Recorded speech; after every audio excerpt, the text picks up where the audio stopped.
غور و فکر کرے. دعا کے موضوع پر اردو کے کسی شاعر کے ہاں اتنے فکر انگیز شعر نہیں ملتے جتنے غالب کے یہاں ملتے.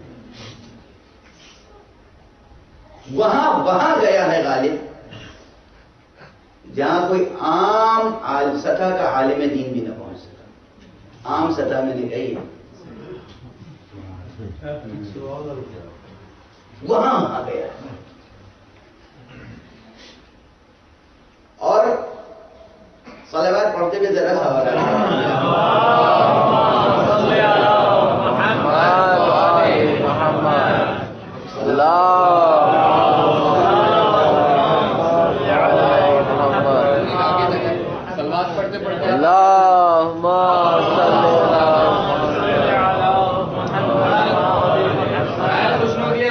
اسلام حضرت ابو طالب علیہ السلام بلند تر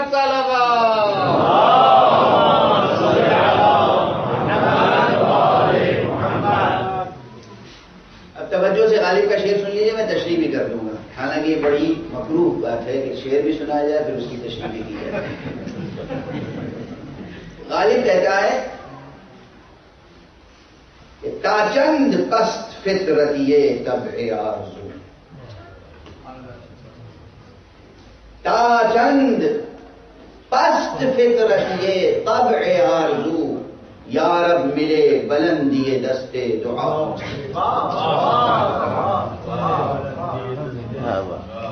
تا چند پست فطرت یہ طبع آرزو.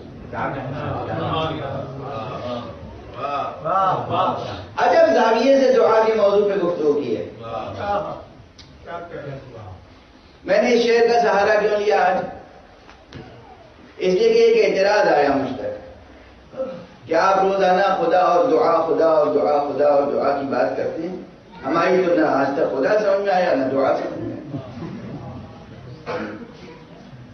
ارے بھائی اگر آپ کی سمجھ میں نہیں آئی تو اپنی سمجھ کو ذرا ارتقاء کے مراحل تک لے جائیں. ایوولوشن کا سفر تو طے کریں. ایک دو سیڑھی اوپر اٹھیں تو صحیح. یہ کیسے ممکن ہے کہ چمپینزی بنے رہیں اور خدا سمجھ میں آئے؟ یہ کیسے ممکن ہے کہ بندر بنے رہیں اور دعا سمجھ میں آئے؟ کچھ آگے تو بڑھیے.